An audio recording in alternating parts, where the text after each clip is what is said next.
bellow. Screw this. I'm just going to bellow. All right. I am Michelle LaVigne from Madison, Wisconsin. John Sands from Phoenix, Arizona. If you want to talk to us and find out about how wonderful we are, talk to us later. Let's go. Let's get this rolling. This is what is traditionally 2 lectures crammed into one. We've got making and meeting objections, otherwise known as the evidence lecture, and demonstrative evidence. And we're just going to get through it in no way, shape, or fashion should you consider this like the bar review in evidence. It's not. We're not covering all the rules of evidence. This is just an opportunity to talk about how evidence and evidentiary concepts fit into what it is that we actually do when we're in trial. Starting with this. This is a big problem. I teach at a law school, and I've got a lot of students. I've got this student who comes in and tells me, I just love evidence. I love evidence. Oh, evidence is my favorite subject. I'm thinking, really? And when you get them, first of all, it's the one they can't stop objecting. You know, they've got some poor student on the other side of them, and this fool will not shut up. Will not shut up. And so then I start to tell them every objection that's overruled, you lose points in your final grade. That works. All right. It's taken me a while to figure out, you don't have to read this in depth, to figure out an analogy. What are the rules of evidence? They are not the end unto themselves. You know what they're a lot like? Building codes. It's basically, you want to build a house, you want to build a skyscraper, you want to build a coliseum. You got certain rules you got to comply with. And if you don't, it's either going to fall down or the city's going to make you take it down. That's all it is. If you know any contractors, any architects, nobody says, God, I love building codes. I just love the administrative code run by the city of Madison. No, they don't. But these are the fundamental rules. This is the way that it happens. And as Keith Belzer says, we have rules of evidence to make sure it's fair. There's some sense of, in the end, we really just want this to be fair. So all we're going to do here is we're just going to talk about some trouble spots. These are the accident spots, you know, on the highway. There's some place in Colorado with the $1 Million Mile, some insane highway that's about this wide and it's just on the side of a cliff. And they've got, places all the way along where cars have just gone off the edge of it. Think of it, that's all we're doing here. Here's one of the biggest problems people tend to have. People sit there and they think, it's too hard, I can't, it's too complicated, I hated evidence in law school, I've got so much. All right, number 1, it's not the entire universe of evidentiary rules. It's just the ones that apply in this particular case. There's all kinds of rules against hearsay and exceptions that you can go an entire career and never have anything to do with. So you don't have to know them all. This is not an evidence exam. So it's figure out ones that do. And in the end, the 2 most important rules, and you can take them in either order, either relevance and foundation or foundation and relevance. Those are the 2 most important rules that you will deal with in any trial. I don't care what it is. If you know what the relevance is, you'll know how to lay the foundation. And the foundation will dictate to you what's the relevance. That's it. That's it. It's not fancy. And I think because of the way that we teach in law school, it actually becomes, it seems fancier than it actually is. It's not. It really isn't. All right. This part's easy. I get along with this judge. I do better when I wing it. It doesn't matter. My story will win. The judge may be your pet. The judge is not your pal. In a trial, when the DA is trying to keep something out, or you are objecting to something that the DA really wants, I promise you, the DA is not, the judge is not your friend. Yes, your story will win. Go back to building codes. Yes, you will get that house built and it will fall down. Yes, you will get that house built and no one will be allowed to buy it and the city will require that you take it down. So these matter. They're not complicated. This isn't calculus, but it does make a difference. All right, one of the biggest problems. I do a lot of appellate stuff, and we've got a criminal appeals unit where I work, and we also have an innocence project where I work. One of the biggest problems is this: the failure to object. To which we can say, number one, this is it. Josh talked all about it. You know, it causes us to say and do all kinds of stupid things. Well, one of the other things it causes us to do is to not object. Next reason, if I do, somebody will be pissed off. Juries don't like it when you object. Really? We'll talk about this. If you object like a jerk, you're right. Juries will not like it when you object, but we hear this over and over again. Juries don't like when I object. I know, we got a lawyer over here from Waukesha, Wisconsin, which is somewhere to the right of Attila the Hun in its general atmosphere. Tony, do you object?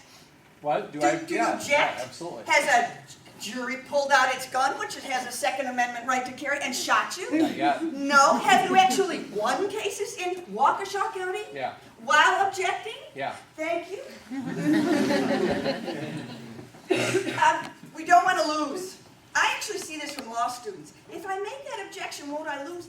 And I have to finally say, look, if the standard on whether you open your mouth is whether you win, then you might as well saw off your tongue right now and be done with it. These two things, the ability to object, you know they're coming. You should know when 95% of the objectionable stuff is coming in, and you should actually anticipate it 3 questions before. You should have it worked out. We have Steve Wrench here, the master of pretrial preparation. This isn't a surprise. You know when that hearsay is coming. You know when that improper character evidence is coming because you've prepared it. In fact, you have. If you're not familiar with the concept of the trial notebook, you should be. You'll have your trial notebook, and part of it is you've taken every single police report, witness report, and you've combed through it, and you've figured out where are the problems, what am I going to object to on them, and what are they going to object to on me. And just jumping in for a second, when you're bringing in evidence, even though you know that it's golden, it's relevant, think if it's key. What is the state going to say? How are you going to bring it in? And think of a plan B, because the judge may see where you're going and is ready to rule on plan A, but she may not be ready for plan B. Think about 3 or 4 ways of getting it in. And once again, if you don't object on appeal, it is waived. It is gone. You can never bring it back. And if you don't object in certain other things, then you get the standard of review is, well, it's bad, but it's plain error, so it's coming in. You must make the record. Yeah. And it really has to be correctly stated. We'll talk again about state and federal grounds. But for us, on our side, the way they rule on object, the way appellate courts rule on objections, it must be exact. I mean, picture perfect.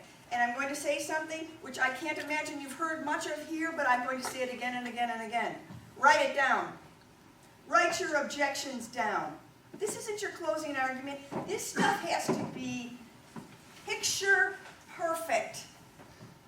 Write it down. Just have it. Have it set. In fact, you can have a set of cards. You can be a lot like, you can basically be like any jazz musician that, well, you know what, I'm in the key of B flat. I know that I have the following 3 things that I have to do, and they are always the same because it just makes my life easier. Write it down. Okay, this is stylistic. Your objections sound horrible. And this goes to your the jury doesn't like it. The jury doesn't like it. I can tell you, jury gets it. If you're objecting and you're objecting in the appropriate fashion, you will, like Tony, not get shot. And in fact, you will be able to win because the jury gets what it is that you're doing. But if they're bad, it's a problem. All right, look. So you've got to match what we're trying to say substantively with our performance during objections. If we are trying to be sympathetic to Vonnie Kitchens, and we are coming out with this heart-rending story, and the state does something that draws an objection, and we're screaming like a she-wolf, objection! Objection! Equally worse than the weakness is not! You know, it's like it doesn't match. And if they object on us, I don't care how mad you are. You gotta hold it to match what it is that you do, because if you come from being, I'm very concerned and I'm very empathetic, to suddenly you've got blood dripping from your teeth because you're so angry about the objection, it doesn't match, and it does cause the jury to wonder, well, what in the blazes is going on here? So your style has to be consistent and the substance has to be consistent. Sometimes things are objectionable, but you don't care. Works for you. Don't object. This is one of the biggest problems law students have. They can't wait. It's objectionable. Do you like that evidence? Well, yes, but... Fight or flight. That's the either you've got the blood dripping from your teeth or you just, I'll withdraw the question. Question withdrawn. All right. We're going to practice this tomorrow, every single one of you. Your objections need to look good. Terry McCarthy was here last week, yes? Yes. Look good cross, look good objections, and look good responses. I know what I'm talking about. In fact, I know what I'm talking about more than you do, Your Honor, and I certainly know what I'm talking about more than what this guy knows. And how do I look good? I have to sound good.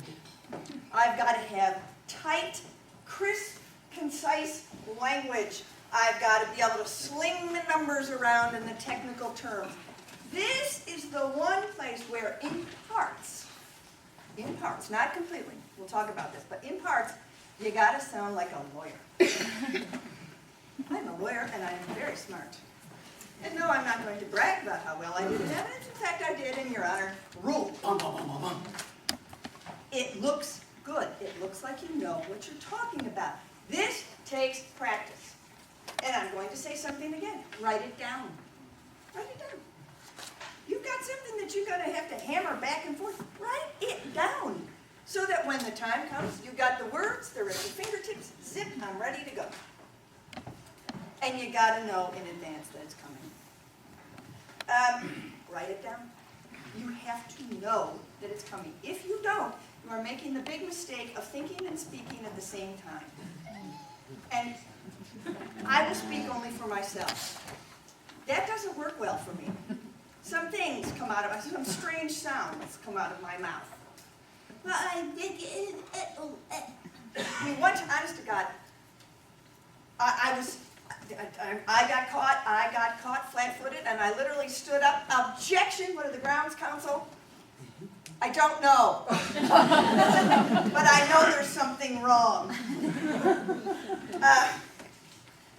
I lost that one. And here it is. Don't think and talk at the same time. Don't do it. Your Honor, he's putting words in the witness's mouth. How many times do we have to hear this? How many times? How often is this going to go on? It's not personal. This is business. This is business, and it tends to get personal when you are objected on. Well, no, not well. It's just business. And don't turn to opposing counsel. Well, you said. Don't do it. Don't do it. This is the time. All right. Overruled. Thank you, Your Honor. the judge for ruling against us. Actually, we're not going to thank the judge for ruling for us. This is a given. This is just business. Yeah, you're out of order, counsel, overruled. Thank you, you're out. No. Just keep it businesslike. And please, really, the whining objection drives me insane. And you all know exactly what I'm talking about. You've seen it, and this is what the jury hates, is this crap.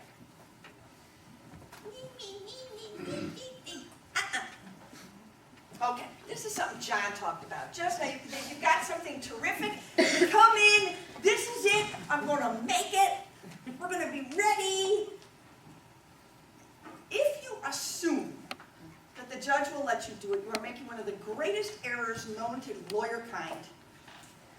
When judges are forced to shoot from the hip, it is, in my experience, their practice to rule against the defense. They cannot help themselves. I don't know why, because very frankly, what judge has ever lost his or her job for ruling too often in favor of the prosecution? All right, so we assume that the judge will let us in. In fact, we just had a big case come out of the Seventh Circuit where a very well-known defense attorney in Wisconsin was found ineffective by the Seventh Circuit because he assumed that the trial court judge would let in some information about prior false accusations of a sexual assault and he would file a motion in limine. And the judge said, no notice, not in. The Seventh Circuit said it should have come in, and by the way, trial counsel, you were ineffective for not telling the judge in advance. Motions in limine are huge. You really want something in, put it in. I mean, trial by ambush really is being legislated away from us anyways. Most of us have reciprocal discovery. You got to put it in. If you're putting an expert in, if you're putting a witness in, you got to serve notice list. You really want it. It's worth making the case in advance. It's worth filing a memorandum of points and authorities in support of your request to get this stuff in. And the judge will feel less on the spot. You put in a well-written, well-drafted, well-thought-out memo. The judge actually will feel very flattered that you thought enough of his or her legal acumen to take the time to do this, and will allow you, we hope, to do it. All right, again, you forgot, this is what John was saying. You forgot to anticipate the objections. You've got to think in advance, what's coming and what kind of trouble am I going to get into and how am I going to respond? Foundation. You've got to lay the proper foundation. Yes, you see those magic words. You really want something and it's got a technical foundation, write it out.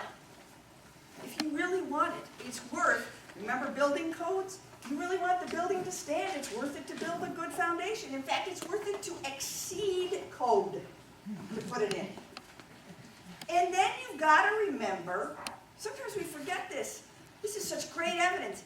The point of it is what? Because when you're talking to the judge, you've got to be able to say, this is why I need it. It's relevant to this. And that, of course, is directly tied back to your theory, which at this point, we've had our opening. It's not like it's a surprise anymore. This isn't going to be a Perry Mason moment where someone's going to come flying into the courtroom and shrieking, yes, I did it. This is not a surprise anymore. So let's tell them. Okay, now, it's in. The judge says, yeah, you got it.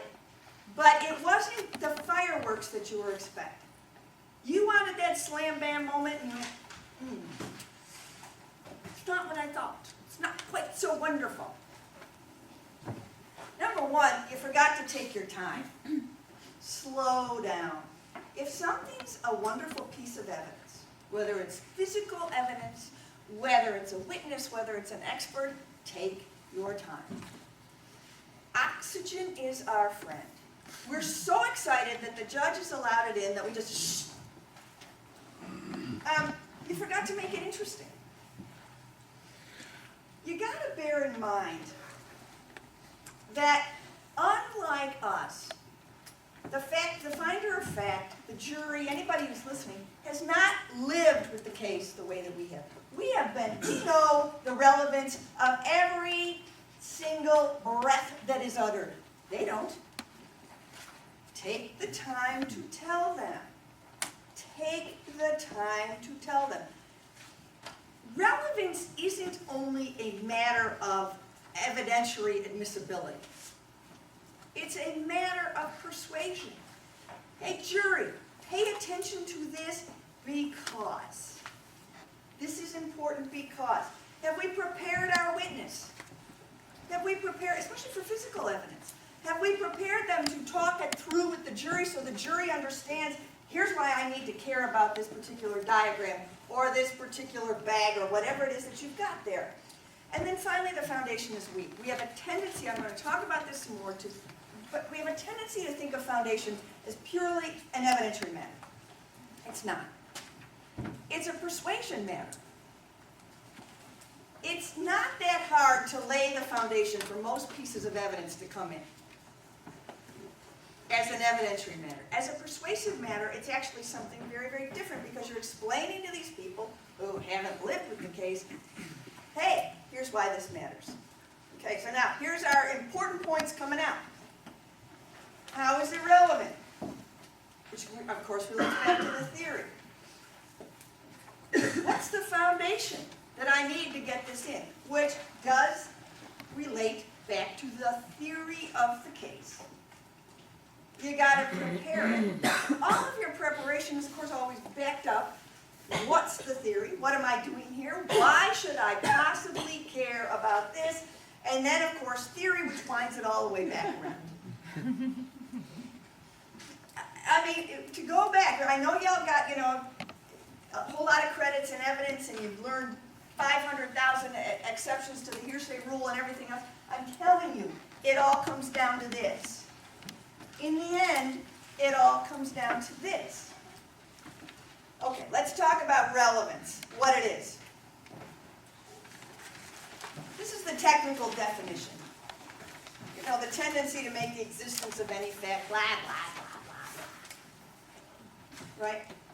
Under no circumstances are you to ever speak these words to a jury.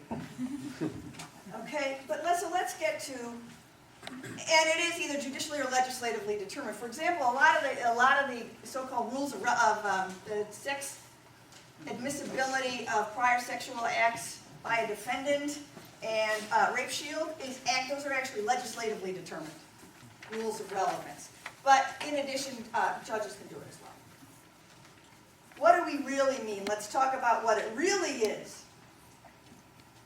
If it helps them get at the truth, even if it's only a link in the chain, sometimes judges and prosecutors have a tendency to think that it has to be a dispositive fact in order to be relevant, and that something by the defense, in order to be relevant, has to hit the nail dead on the head. No, it just has to put the hammer into the hand or bring the hammer into the room. It does not have to smash the nail straight down through the wood.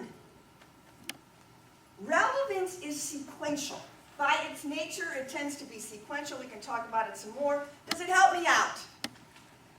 And for those of you, say, who might be in my neck of the woods, does it move the ball forward?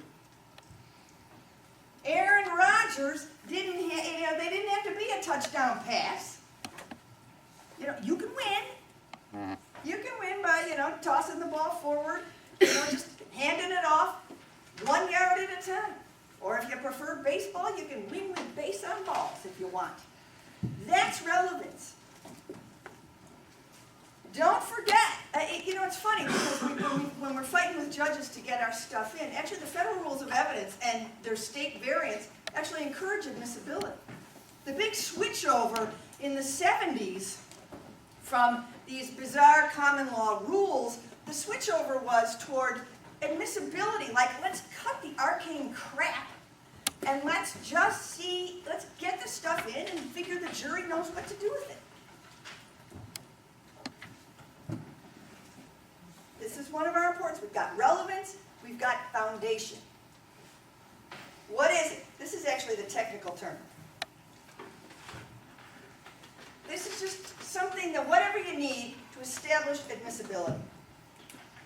Here's what it really is. It's part of your story. This tells the jury, no, this is really important. Because think of it this way. Has anyone ever tried to read Ulysses by James Joyce? Okay. One of the many things that makes Ulysses by James Joyce very, very difficult to understand is that he proceeds without context or foundation. He goes straight through the day. And it takes you a while to figure out, well, who's Buck Mulligan, and what's this about? And what's this about Leopold Bloom? In fact, it's not really, you don't fully understand it until it's over.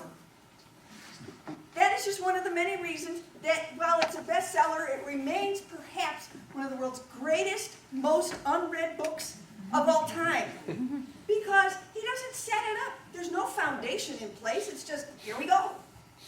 Away we go. Cool, modern, back, 100 years ago, but a pain in the ass to read. How do we lay foundation? All right, there are two ways of foundation coming in. One, you got the judge, the one you need for the admissibility, and that's the judge foundation. But you got your jury foundation. You can, in fact, simultaneously get them in. You got to make it interesting. You should not look like you're going into autopilot when you lay your foundation. I don't care if it's for a business record. It should be as interesting as whether or not she shot him. Because otherwise what happens is it appears to be, and now I've kind of gone into zombie lawyer. Now I'm in the foundation portion of my trial, and now I am zombie lawyer. So you got to prepare your witness. Try English. You can actually lay a foundation for almost anything in English. It is possible. But there are going to be judges who insist on magic words, who believe that it absolutely has to say fair and accurate representation, as opposed to is this what it looked like. If they do, double them up. Pair them. Because one is for the judge, fair and accurate representation. Is this what it looked like? It's for the jury. It's for the finder of fact. So you've actually got twin foundations running. Don't forget your affect should match the substance of the case. This is what I mean by going into zombie. Please, be engaged with what it is that you're talking about so that the jury can sit there and be as interested in you are. Otherwise, it's time out for lawyerness. Okay, back on. And here's my favorite foundation question. How do you know? For lay witnesses. I certainly understand, and John's going to talk about expert witnesses, albeit. But this is real. How do you know? The ultimate foundation for a lay witness is how do you know? Remember, it's personal knowledge. How do you know? I saw it. Good. Got it. Here's a couple of practice foundations you can try at home. How do you know? What did you see? Depending, what did you hear? Is this what it looked like? And even if you've got a business record, is this your file? How often do you write in this file? Is this your writing? Boom! Foundation! Got it. And if the judge requires the magic words from the statute, fine. That's okay. But remember, you're laying a foundation for a lot of this for your jury. Here it is. I'm just going to rush through this. Okay. We know that just because somebody says something out of court doesn't necessarily make it hearsay. I will tell you, there's a lot of people that don't and a lot of prosecutors who don't. Heck, Tony, I was in Waukesha County. I asked the witness, did you ask him about this? DA, objection, hearsay. I might have kind of given a look. And then the judge comes up. And I said, Your Honor, this is not being offered for a hearsay purpose. It's just to show the effect on the listener. And you know what I got? Well, I am not as sophisticated as you from the University of Wisconsin Law School. However, I will allow it under the catch-all residual reliability section. And I thought, you know what, you can call me what you want, that's fine, it's in, I'm done. But to show you, actually people don't know what hearsay is. It's not anything that is said outside of the courtroom. You always have to go to, what's it being used for? out-of-court statement used to prove the truth of what's being said. But not all of them are hearsay. It's a hyper-technical definition. Be familiar with it. If you're putting in something to show the effect on the listener, this is part of the actus reus, however you want to put it. But be ready to go, because I'm telling you, you ask somebody what they said, you're going to draw an objection on the other side that it's hearsay, and you have to be ready to meet it. Don't forget that it's relevant. When the other side is putting something in for a non-hearsay purpose, it still has to be relevant. Because they will sit there and they'll say, well, Your Honor, it's coming in for a non-hearsay purpose, and that would be what? And very often, the statement, he's the one that did it, doesn't have a relevant non-hearsay purpose. What, that she had an opinion? No, this is actually coming in to show that she says he did it. No.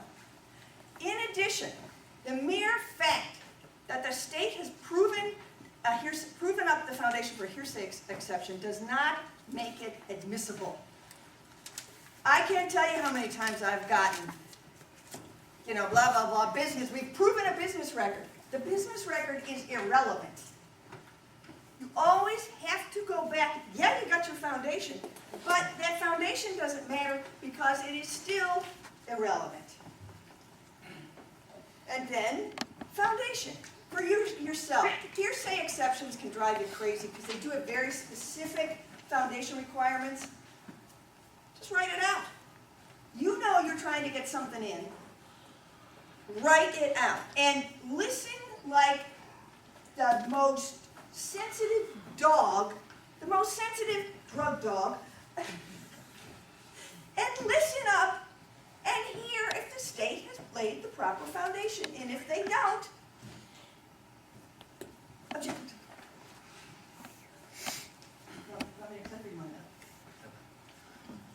Next topic, which we get through very quickly, getting on to the toys, is Crawford v. Washington. Oh yes, the right to confrontation. It's not a rule of evidence. It is a right of confrontation at trial. It is a trial and procedure right. So we have a constitutional overlay. It's interesting because it overruled another constitutional exception, which was Ohio v. Roberts, which said, yes, we need a hearsay exception, but if it's some sort of indicia of reliability, i.e. if it helps the state, it's going to come in.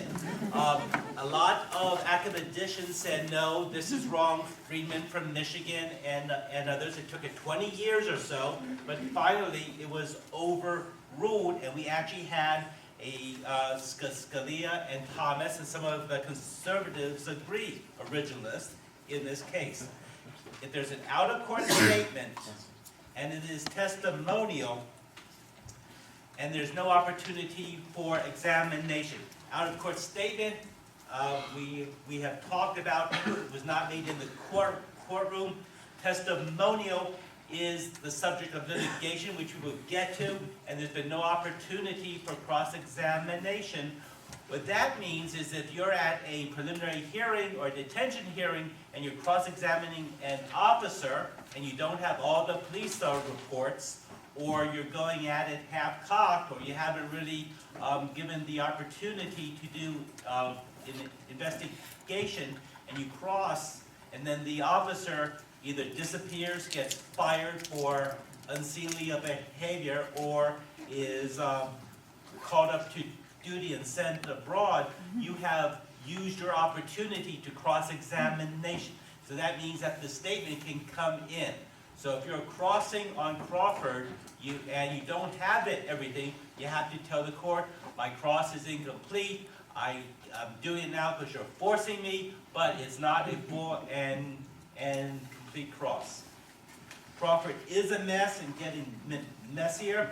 It all begins with the definition of testimonial. There were some that wrote that it has to be actually in court and answered. There are others that said, Scalia, that whenever it's a police officer or it's intended to use for litigation. We thought this was a bright line, though there were some exceptions to it.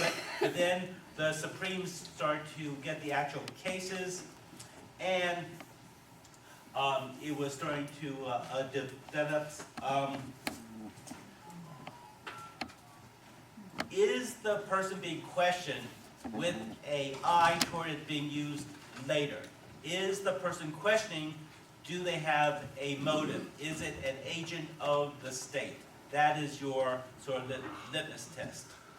The type of definition of testimonial screams litigation. This is what we fight about. Crawford is still a mess because when it came down, we first had the 911 instances. Person calls up, I just saw an accident, comes in, person calls up, says, I'm being beaten, and he's fleeing away. The Supreme said we can make an exception for it since they're not being questioned, even though 911 is trained by the police, and even though they're asking specific questions that can be used. This is a situation which is not being prodded or poked by law enforcement. But if it's not on the scene, if it's not an ongoing emergency, then it is testimonial. So an officer who goes to a victim of domestic abuse or goes to someone that's had a time to reflect, that will be testimonial. Giles' forfeiture was skipped right now. Melendez-Diaz, that says, look, just because it's a lab report, just because it's a report, doesn't give it some imprimatur that comes right in without the rules of confrontation. Though the Supremes will rule in the next several days whether it has to be the actual lab assistant who did the test to testify. In Bullcoming, the situation was that the guy who did the test was placed on unpaid administrative leave, and his supervisor came in. The question is, does the supervisor know enough? Does he know how the test was run? The lab knows everything else. So we're waiting to see how this develops. Michigan v. Bryant came out a couple of months ago. In Michigan v. Bryant, the victim was shot. He drove to a parking lot, got out of the car. The police came. He spoke to 5 different agents while slowly bleeding, saying, Richard shot me, Richard shot me. The state did not try to get in under a dying declaration, which the Supreme said was an exception that predated the Constitution and could be an exception to confrontation. They didn't do dying declaration, it is assumed, because the victim didn't know he was actually dying at that point, although being shot, one would give a good sense.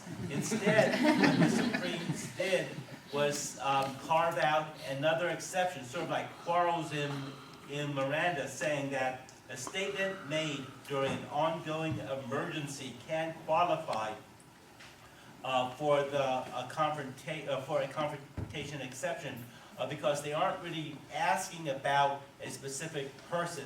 They're just seeing if the gunman who shot this person in a deserted parking lot, who's now surrounded by 5 police officers, may come back to finish the job. The logic is not that convincing.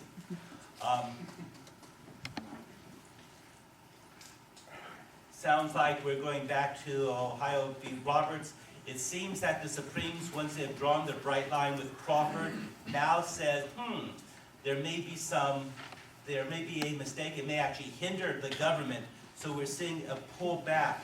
The point with all of this is that if you don't make the constitutional objection, if you don't say we object on evidentiary grounds and on state constitutional grounds and on federal constitutional grounds, you have waived it.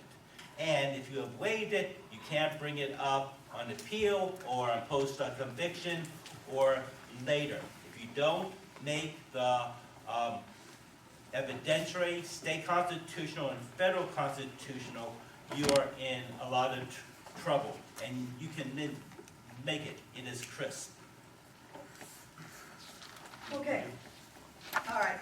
Quickly here, we just did working with Crawford. This is what John just talked about. For those of you who are real junkies about this stuff, this is actually a really interesting blog spot, a blog of the people who actually think about this stuff and hang around and write about this stuff. I know that many of you are not that, but for those of you who are, there it is, confrontationright.blogspot.com. And you can read about it. They actually do great analysis, just tracking what these cases are about, and when people write law review articles about it. So if that rings your chimes, there it is. All right, this stuff. 404, prior acts and character evidence. This stuff actually is torture. I'm sure many of you are familiar with Edward M. Winkelried's book, Prior Uncharged Misconduct. It's about this thick. It's serious business. It's also deadly business. We can talk about what is this stuff doing here. There is nothing more deadly than the priors. You know it, and I know it. And so let's be ready to deal with them. First of all, deep breath. Okay. We are as equipped to deal with this as we are with the most rudimentary hearsay problems. We just sort of gotta get ourselves a template and you'll be okay. Number one, what's it being used for? What do they want? We know what they really want. He did it then, he did it now. But what stated purpose is it being used for? Because you've got to bear in mind, this is a rule of relevance. If you look at where it falls out in the rules of evidence, it falls in the rules of evidence. Notice I say prior act evidence. That's because it has nothing to do with convictions at all. In fact, it's just a preponderance of the evidence is the showing that they have to make. So it has nothing to do with convictions or charges or anything else. It is a prior act. If they're coming in with a 404B purpose, motive, intent, what is it, and is that purpose relevant? The fact that they state, well, it's a 404B purpose, which is what? Well, except that that's actually not an issue in this case. You've got to always go to what's relevant to. What's the relevance of this prior bad act? And if intent is not a question, if it's not an issue, then it's, well, Your Honor, that's actually not an issue. That renders this irrelevant. In second-degree murder, for example, it's a general intent crime, at least federally. You don't need, the government doesn't need to prove motive. So for them to try to bring in a motive purpose, a gang affiliation, the insurance, stuff like that, it's not relevant. Sauce for the goose, sauce for the gander. They're not going to let you bring in intoxication to explain why your guy acted. You can keep out other instances. Usually the state hasn't thought exactly what the reasons are. As Michelle said, it just hurts us, so they're trying to get it in. I also think that 404B, like Crawford was, is one of those constitutional issues that we can start challenging. May take 10, 15, 20 years, but right now, a 404B doesn't have to be proved beyond a reasonable doubt. It's only by a preponderance, and I think there's something suspect in that, and it is an ongoing challenge that we can do. Even if we object and we know we're going to lose, it's signaling to the jury that this is not on the up and up, that this is somehow wrong. 405, that's where you actually get specific instances of conduct. That's something we like to use a lot. For example, we want to use prior instances of Albie's conduct. Be aware of that. Beware of the foundation that has to be laid if you are bringing in prior instances of misconduct to prove an essential element of the claim. And the big one that we tend to see, of course, is in self-defense cases. That's the most common one that you see. What foundation do you have to get it in? Usually it's that your client, the defendant, knew about these prior instances of insane, violent conduct and has to be brought in. Not always, but know the foundation. Beware of how it can be used. But if you've got certain kinds of cases, 405B can really be good stuff because it allows you to flip it back and say, okay, now I'm going to show you mine. And depending on what it is, and depending depending on your state or your jurisdiction, you may actually be able to prove up by extrinsic evidence the occurrence of the actual event. So this can be very helpful. It takes a lot of work, and of course, it certainly has to be done in advance. One of the great things about civil practice, one is that we aren't in it, but two is that the courts are much more inclined to let evidence in a civil litigation. So if you look at habit evidence, for example, they get in all sorts of things. A person always fastens his seatbelt. Well, if a person always becomes aggressive when they drink, it's a habit. Albie tends to act out under certain circumstances, a habit. Think about ways of screwing the government. All right, understand character evidence. I mean, we all know that character evidence when our client's involved can be deadly business because it's, anytime they spit on the sidewalk 20 years ago. If you're going to use it, understand its foundation, which has to do with knowledge, and are you talking about opinion versus reputation, and be aware of the foundation, and if the state's putting it in, they would tend to not unless we open the door. Just know the foundation that's required for character evidence. Sex is special. The rules on prior misconduct in sex offenses is a complete disaster. I'm not saying don't fight it, but know it's coming and know how to get around it. These are Donnybrooks. And of course, in a sex offense, any instance of prior sexual misconduct is deadly. Absolutely deadly. And I will tell you, at least in my state, in a child case, anything. The kid would bought a Playboy when he was 13. It's coming in. It's coming in. But the articles are out-of-court statements. Yes, I believe it's coming in for the pictures. And don't forget 403. I mean, we forget about this. The potential for unfair prejudice outweighs its probative value.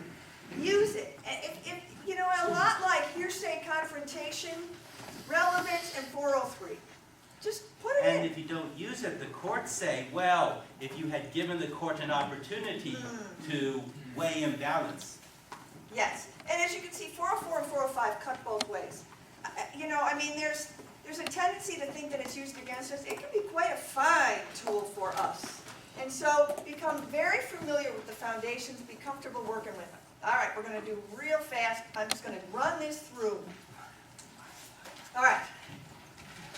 Impeachment by prior convictions. Completely different than 404 and 405. This has to do with a witness. 404 and 405 has to do with, is it more or less likely that your client committed the crime that the state says that he or she committed? Period. That's what that stuff is. This is, you're up on the stand, and we should not believe you because you have been convicted of priors. It's a fake number, and it is entirely judicially determined. I'll tell you a wonderful story. A friend of mine had his first trial, and he goes in, and his client was, shall we say, difficult. And so he's on the stand, and he says, he figures he'll, come up and around it. Have you been convicted of a crime before? Yes. How many times? Well, they told me to say 4, but it's really 8. So,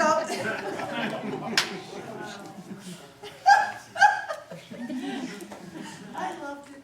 All right, experts. Experts on speed. Experts on speed. Go. You talk, I'll click. Okay. A person who's an expert is that they have a specialized knowledge of something. It doesn't have to be someone that has a PhD or a doctor. They just need to know something that another person doesn't. So it can be anything from DNA down to how to fix your car. Be creative with experts, or conversely, if it's against the state, you have to make them show that it meets certain levels or floors of expertise. Daubert's a case that sets it out. Judges became gatekeepers. Prior to Daubert, judges would just say, 12 experts agree, fingerprints come on in. But Daubert, once again, a civil case in which people were saying, well, Pharmaceuticals was being sued for a vaccine, and you had some doctors with questionable science that said it may not be able, it may have caused some birth effects. The Supreme Court said that the judge has to act as gatekeeper. A judge has to show that the testimony was based on sufficient facts or data and must be a product of reliable principles and methods. There has to be facts and it has to be science. It has to be able to be replicated under peer review, all the stuff. So you can have fun with the government's witnesses saying, look, this has been peer reviewed. This hasn't been found to be expert. You haven't done the necessary test for it, but it means that you have to know what the science is before you can attack them. Yes. And then all I'm going to say is, I'm just going to pick this up very quickly. When you're laying the foundation, sometimes, frequently with experts, it's an out-of-court foundation for admissibility. But when the jurors, then when they're in trial, you got to lay some foundation for this jury. You got to make it interesting. You got to make sure that the jury gets that this stuff actually matters, and it has to be comprehensible. It has to be in the English language. You could have some Nobel Prize winner up there. If that Nobel Prize winner cannot explain this to this jury and cannot explain why it matters, the Nobel Prize winner doesn't make a hill of beans of difference. You do this takes a tremendous amount of preparation. And what it really takes is your understanding the science. All right, you ready? We're going to change clothes. Okay. Go! I'll do this.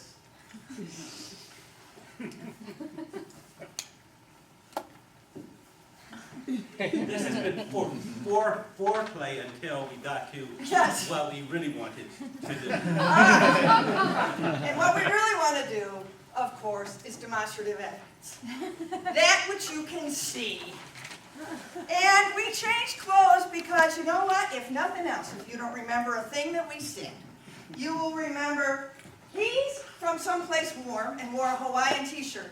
She's from someplace screwed up and wore a shirt with a fist on it that just happens to be in the shape of the place where she's from that's screwed up. All right, demonstrative evidence. Love demonstrative evidence. Embrace demonstrative evidence. The world is your oyster with demonstrative evidence. It's the best thing ever. Ever, ever. And if you don't believe me, think how glad you were when we stopped and changed clothes in front of you. After standing around talking the rules of evidence. Oh, that was good? Yes. Okay. Here's some basic rules. It's a generic term that talks about the thing itself, the drugs, the gun, whatever. Illustrative evidence, visual aids. Ask yourself, what's it doing here? What is it that I'm trying to do with this stuff? It has to be relevant, especially if it's going in, but it's got to be relevant to what you are saying. It's got to be relevant to what you are saying. It has to have something to do with that point. A lot of demonstrative evidence, if it's coming in, requires a foundation. Know it, embrace it, love it. Officer, what was the car like? Oh, it was a sedan. Well, it had a driver's side? Yes, yes. Go through the seat. What is the judge going to do? Say, stop? No. She's interested. So she watches you build the car with the 4 chairs. You're doing something. The jury is saying, my God, at least someone's moving. Do this. And it says, so, the person was driving here. Someone was there, and it was dark and tinted. You could actually get a dark piece of glass. And then you came in, and you happened to see green vegetable matter at 11 o'clock at night. Mexican oregano, it's safe. Under this seat here. So your guy was here, but was found there. So you're doing the exam here. The jury's watching you. It's much more powerful, much more interesting than just ya-da-da-da-da-da-da. And the foundation has been laid because by his testimony, the cop has said, yes, that's what it looked like. We don't have to go through the machinations of, is this a photograph of your car? Does it clearly and accurately reflect the car as you were driving on the scene that night? No, it's done. Remember, the beauty of demonstrative evidence, of visuals, is that it does not have to be admissible. It doesn't have to be admissible. And I will tell you, unlike a whole lot of other things, case law loves this stuff. The case law on demonstrative evidence is overwhelming that courts like it. And be sure, though, if you're using high-tech tools, and some of you are in jurisdictions where the courtrooms are wired to the ceiling, and other ones barely have electricity. I know this. And you've got to, if you're using these tools, you've got to know what the courts require, whether it's rules of foundation, local rules for introducing this stuff, for using the machinery, how you move around. That's your job. And you've got to practice with it. Whether I'm doing something, do they have these wretched flip charts? Sure. If I'm doing the X's and the O's with the Sharpies, I still have to practice with it. I want to be smooth because it's part of it. Otherwise, I've spent all this time on my fabulous words and I'm stumbling around and my pictures end up looking like blobs. And it means nothing. Let's stop for a second and go back to experts. You all know how to qualify an expert, right? You went to this school, you went to that school, and after a while, it gets boring. What if you took a photograph of the expert's office with all his walls of respect and introduce it? What's his office? Oh, that's my office. I spend 12 hours, 14 hours a day doing what? Science. That's for a diploma. What is this one? How long did that take to get? What's the blue ribbon for this? Why did you put them up there? So you're talking about her background instead of the usual blah, blah, blah, blah, blah. When they have 17 publications or 30 books, instead of going through each one saying, of all your publications, which one are you most proud of? And why? So you get them as a human being instead of just a talking head. So it is interesting. Think about ways of using things. And on that subject, this guy is actually my demonstrative evidence hero. His name was Frank Ross. He was he had a small two-person partnership in Madison. And he was just one of these salt-of-the-earth Midwest guys. And he was representing a client. It was in essentially a consumer case against a manufacturer of generators. And the generator was being used to keep the guys, it was basically being used in the winter in a factory in Wisconsin. All right, I don't know if you're familiar with weather in Wisconsin. We have this stuff called cold, way cold. And the generator, at one point, a valve froze open. And gas started to escape. And apparently the thing, once the gas, some kind of spark, something in the air ignited it in the factory, the warehouse burnt down. So Frank brings essentially a product liability claim against the manufacturer of this, and he's representing this guy. Now, the company had all these computer projections, these fancy stuff, and these experts to show how this was physically impossible. Could not have happened this way. The guy must have done something. Water must have poured water in it. Somehow it froze open. Not the company's fault. Not the company's fault. Now, Frank's client didn't have this kind of money. He didn't have the science. He didn't have the computer models. He didn't have all this stuff. But when he did have a little money, so Frank went out and rented a duplicate. And he put it in dry ice in the back of the courtroom. And he got the judge's permission. Get the judge's permission. You're bringing cars, generators, rockets into the courtroom. Get the judge's permission. He got the judge's permission to store the thing in the back of the courtroom. And Frank's up doing an examination of one of the witnesses. It was on cross of the defendant's case. All of a sudden, a plume of flame came down in the courtroom. The judge had to leap back. He won so fast. I mean, what else is there to say? You could have computer models till the cows come home. Now we got flames coming out of them. That's why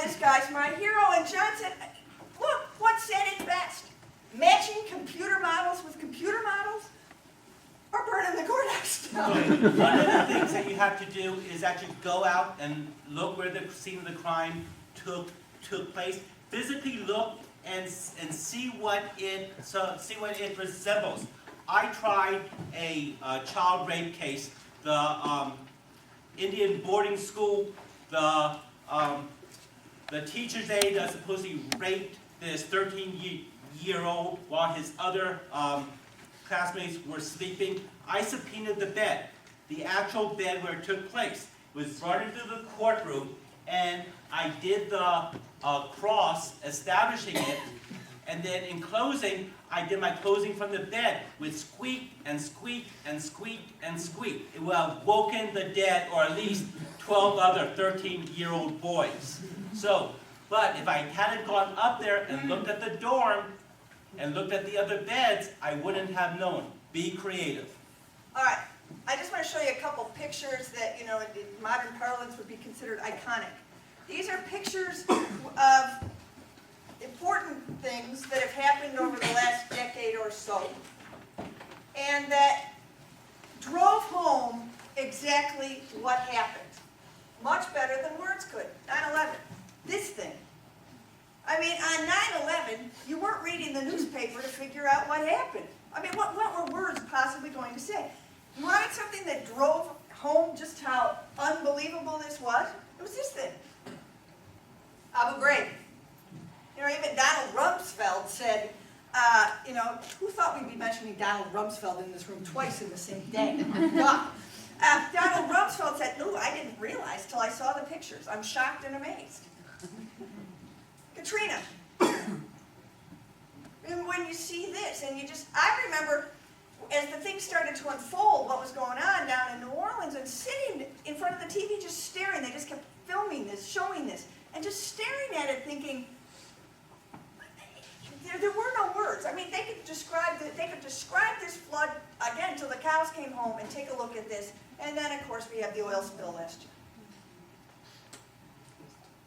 This is what it actually looks like. All right, now, 2011, we are at a really odd place in demonstrative evidence. We're at a very unusual place at it. On one hand, a lot of courtrooms are wired, and to be perfectly honest, people can't speak a word. In most extreme cases, they cannot speak a word without some kind of gadget going. And this is what Calvin has termed karaoke courtroom. The thing is it's like a laser show in there.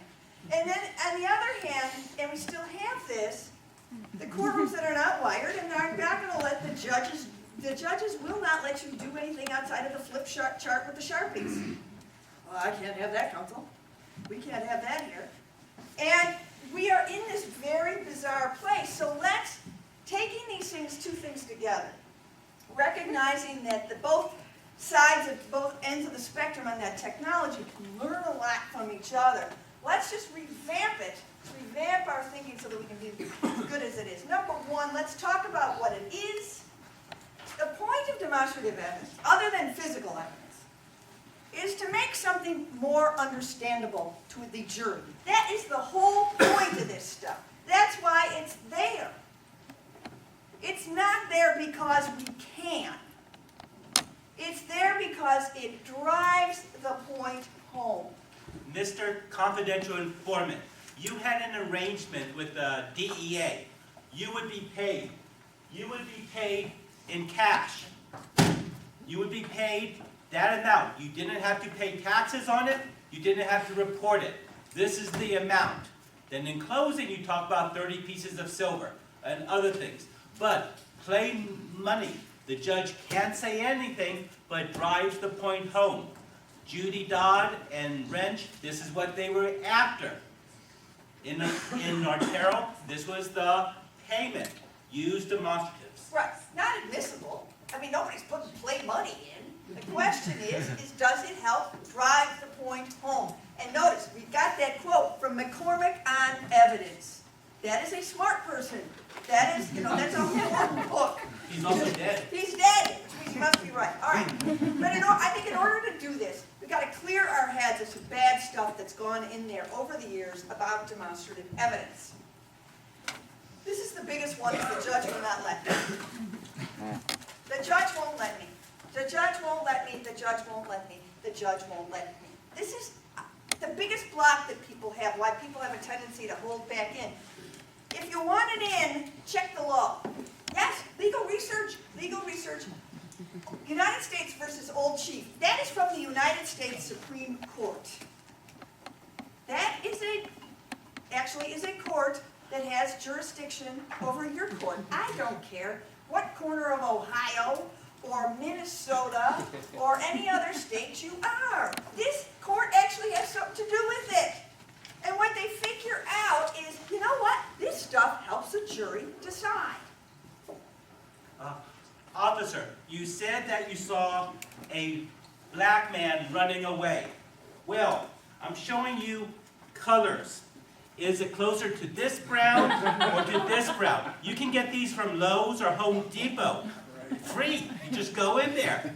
And the officer has to choose. But instead of just saying it was a black man, the officer has to distinguish between colors. Has to say, well, I don't know. And they will pause. They will always pause, and that pause is worth it. Instead of a blue car, you have the metallic sheets. When you go to your salon or to get coiffed up, ask for last year's hair colors, and you can do that. You can play with it, cost you nothing, and the officers will give you something. All right. Notice this. This is from Pennsylvania a couple years ago. In terms of technology, this is the 21st century. This is the Supreme Court of Pennsylvania, guys. I mean, this is not Court of Microsoft. This is the Supreme Court of Pennsylvania saying, you know what? Actually, maybe it's time that we start thinking it in. Judges, start your engines, let it in. Where does it come from? Once again, like everything, civil trials. Civil trials. I mean, you gotta love this. Down the hall in a civil trial, they've brought an entire fleet of Ford Tauruses in. They're all lined up in there, the Ford Tauruses. And the judge in your courtroom, 3 doors down, is making you stick to a flip chart? Really? Really? Bonnie, where were you hit? Bonnie says, here and here and here. Well, what if you got a mannequin and started to put where she was hit using these round Post-it. Red is for blood, blue is for bruises, yellow is for broken bones. And at the end of the testimony, you can see the whole litany, the whole map of her abuse. What if Bonnie starts putting it on herself? There are ways of making it visible rather than just talking. And our witnesses who come, many of them, from inarticulate backgrounds, who aren't used to verbalizing like we are, can find refuge in physical things, in photos of their homes, and in the history of their being beaten up. All right, here, just a quick on the law. The standard on, and this goes to objections and to admissibility, the standard on using demonstrative evidence, whether it's misleading and unfair. You do have to be ready. Prosecutors, you've got to be ready to call them on this, because one of the problems with computers is you can maneuver stuff around and make magic happen. I mean, I could suddenly, have John Kennedy at a restaurant down the street. So it's whether it's misleading and unfair. So you've got to be ready to make that objection. You have got to be ready to make that objection. And the other question to know is, in closing argument, you got a whole lot more leeway on pedagogical devices. In closing, you are not stuck with that which has been admitted into evidence. You can use things if they're helpful. And here's where the case law is stunning in its helpfulness. It has, by necessity, when a case goes up into appeal, it's the defense objecting to something the prosecution has used, objecting to something, whether it's a reenactment, something in the closing. This is what the law says about closing, because they want prosecutors to be able to use it. We get to say, but but we get a whole lot more leeway in closing. Here's the law, Your Honor. Teller A says, oh, the bank robber was 190 to 200 pounds. We can agree it may have been 180. She'll say yes. Teller B says, oh, it's about 200, 210. Could be 215. Yeah, so we have a difference there of 30 to 40 pounds. Well, it sounds like a lot. How do we bring that home? Members of the jury, I borrowed this from my golden retriever. As you notice, Amy has a little weight problem, and that's why it's less active. But it's 40 pounds. Teller A said it could have been 180. Teller B said it could have been 220. That's 40 pounds. Drop the 40 pounds, that sound is reasonable doubt. And who cannot love a lawyer who has a golden retriever? Don't try that if you have a cat. No, it's kitty litter. And you do, well, No, it has a cat. All right, what you learned in law school. Our traditional notions of demonstrative evidence. Yes, demonstrative evidence. Here we go. All right, this is what a big problem. What we taught you in law school, let's undo this for a minute. First of all, like I said, it doesn't have to be admissible. They have these things called illustrative or pedagogical devices. You don't have to ask, is this a fair and accurate representation? And it isn't a separate part of your case. Now I'm in the demonstrative evidence portion of my case. It's just part of the way that we explain things, the way that we do when somebody asks you directions. Well, it's down the hall here. Let me draw you a map. It isn't stop now, let me make you an exhibit, and then that will allow you to see that the fair and accurate representation of the layout of the hallway. No, it's just how we do business. This is the big one. All right, we tend to be, lawyers on the whole tend to be very conservative, especially older lawyers. I mean, look, if you're just coming in to practice law now, you're used to moving around with computers and you're used to it. But there's a whole lot of people for whom, you know, this stuff wasn't available, and the notion that it suddenly is a little bit frightening. We don't like anything colorful or noisy, and this is the big one, the courtroom isn't wired. As much as, if you practice in federal court, I'm not sure there's an unwired federal courtroom on the planet. But I promise you, there are unwired courtrooms around various and sundry states, and I'm thinking some of you are in them and know exactly what I'm talking about. So let's do this. First of all, what has John been doing? Has John used one iota of computerized evidence up here? No. He's talking about a bag of dog food. He's talking about Post-it notes. Let's go and look at the plea agreement for Judy Dodd. Now, I just don't want you to just touch it because I could damage myself. So whenever I go for a plea agreement, one puts on their glove. Because that's what you think of it. Costs you nothing and never appears in the transcript.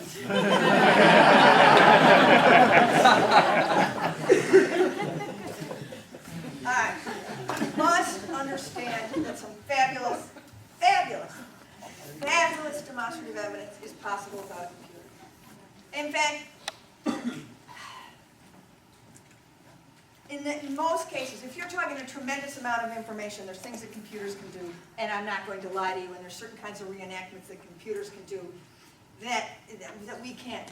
But I can tell you what, I mean, Keith Belzer tried a case where they basically did a mock-up, they did a life-size mock-up of a jail cell in the Western District of Wisconsin. They just brought her in, and they got it. Who did you get to do that? Crab. Pardon? Judge Crab. Who built it for you? Oh, my brother. He's a theater designer. Oh, a theater designer. How about somebody from the tech school who's doing theater design? Did it involve a computer? No. Okay.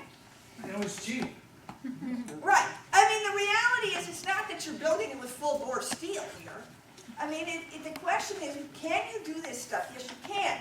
But I do have to tell you, jurors are starting to expect it. They are starting to expect it. And I'm not saying make it the star of the show. I'm just saying work up a little thing.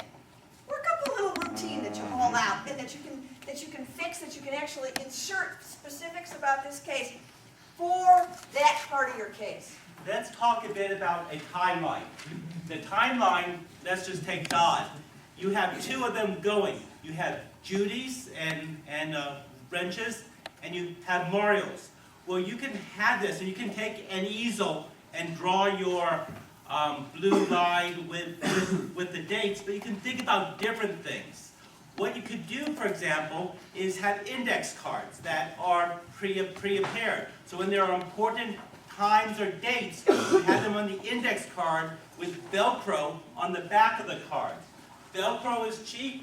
You can get them at Michael's, and with Velcro on the back of the index cards, you build the timeline.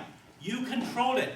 The government or state can't write on your timeline, and if you spray with Pam, if they try, it beats up.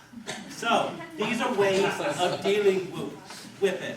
Another way is if you have, if you're dealing with a confidential informant or with someone who's cooperating, to deal with time. Instead of just saying 10 years, 15 years, you can get actual, those months, January through December, and just start going through it. If it's near holiday time, this is an idea that I stole from her Shetta Conyers. You get those day of the year, lawyer jokes, this day in history, NFL, and you say, well, for the first year, he'd give this, the second year this, the third year this, and you can pile it up to show the years that he's facing. But under the deal, he only has to do 1 year or 2 years instead of 15 years. So those are ways to make it real. All right. Do remember Ake versus Oklahoma? If there's something you really have to have, there's something you really have to have, and your office doesn't have the money, don't be afraid to ask. All right. In order for demonstrative evidence to work, it has nothing to do with how much money you have and how fancy your computer is and how wired your courtroom is. It's actually about how you think. It's just a way that you think, thinking visually. And you may say, yeah, but I'm an auditory learner. Well, yes, fine, but understand everything in this world has a visual. Everything's got a visual. Music's got a visual, even if it's only colors. Okay, so we're going to run through a real simple, and this is just going to be a timeline like John was saying. This is a guy, there's co-defendants. You've got the one guy, the co-defendant was asked several times, first denies he knows anything about it, denies he knows your guys, then he doesn't know anything, then maybe now that you mentioned it, oh, maybe, yes, maybe I got some items after the burglaries, and now he's testifying, right? I mean, we've seen this. We all know how this operates. The story grows, sort of like Topsy. Okay, now here's a standard timeline. Look at the way that it runs. We just lay the dates up there. This isn't visual. This actually is not visual. It's visible, but it is not visual. This isn't visual thinking. This is taking the words of the thing and just laying them down, but it is not visual. So, making it visual is this, all right? All we do is do that with colors. Now, if we really want, because PowerPoint, there are things that it can do, we can certainly do this with it.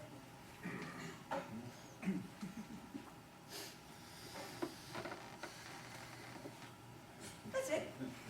That's it. That's a very simple PowerPoint. You can have this. This is from PowerPoint for litigators.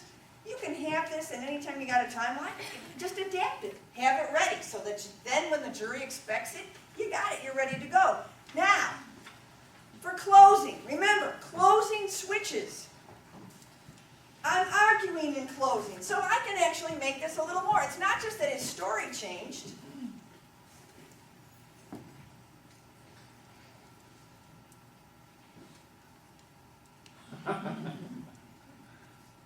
That's it. That's all. You can do it. But remember your foundation. Remember your foundation. Your big one is this what it looked like.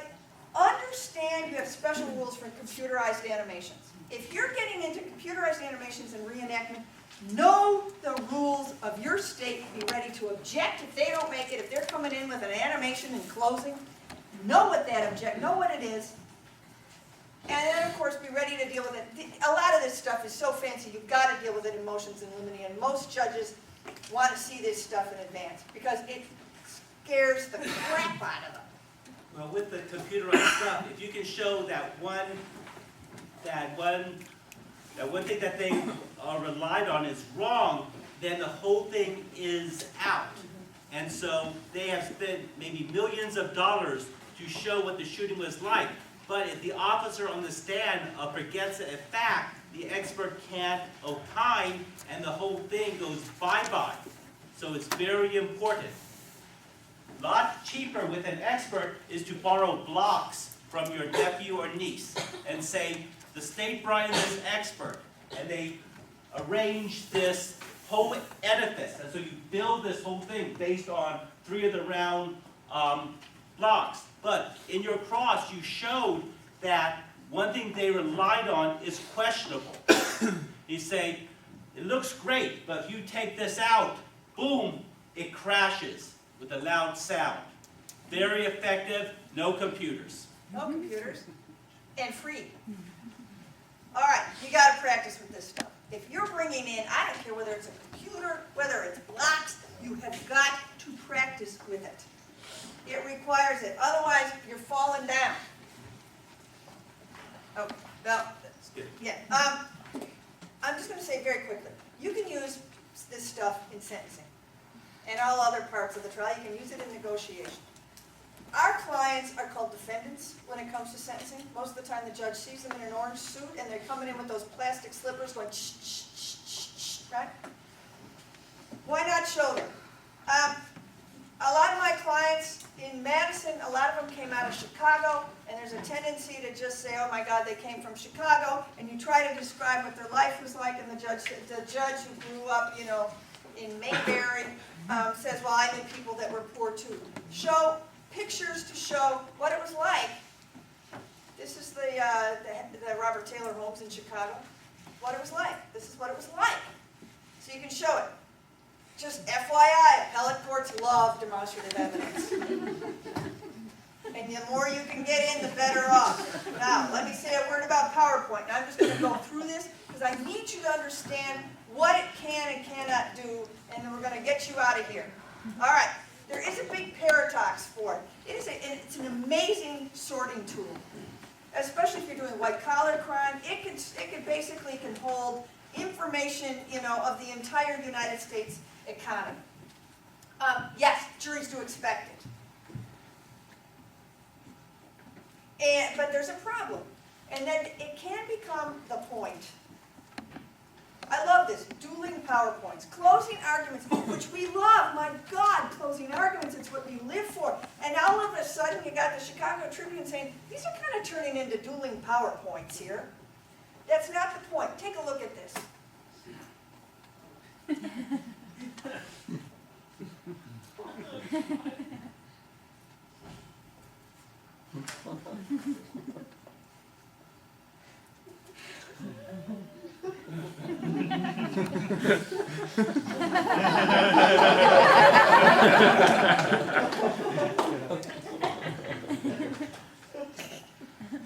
PowerPoint strips the heart and soul from what you're saying. It is not a storytelling mechanism. It's a relational mechanism. It's an opportunity to show relationships between things. It's an opportunity to sort and to classify information. You can move things around. It cannot be the point. It cannot be the star of the show. It can't. It can't, because what you see what just happened with the Gettysburg Address. There's another one if you go online where they PowerPoint Goodnight Moon. You'll be reading this to your kid, right? There's a general in the Marines who they're very concerned about the proliferation of PowerPoint at every single meeting and every single discussion in the world. In fact, how many of us have been to meetings where you think, my God, there's 3 of us and you're showing me a PowerPoint with a pie chart. I'm going to have to kill myself. All right, I love this. If all of a sudden I I can PowerPoint things, it makes me believe that I can understand it and quantify it and conceptualize it. You know, I mean, no. And I love this one. PowerPoint makes us stupid. And here's the example that all right, this is our foreign policy here. This is United States foreign policy. It is not PowerPointable. Our stories are not PowerPointable. Vonnie Kitchens is not PowerPointable. I mean, there are things, sure. Can you use it? Yes. Is it the point? No. Should you be speaking without it? Absolutely. Which brings me to the final point about it. In the end, it's our stories. That's what carries it in the end. It isn't, God, that was a great PowerPoint, not guilty. God, that was great evidence. The only point from any of this is to help us tell the story. That's the only reason you do it. And there's parts of it, your story, that can be so much better if you use visuals. It's not about anything that requires electricity. It's about thinking visually. And once you get yourself into the habit of thinking visually, you'll love demonstrative evidence. You will embrace it. You're going to say, I can't do a single trial without it. And now, out.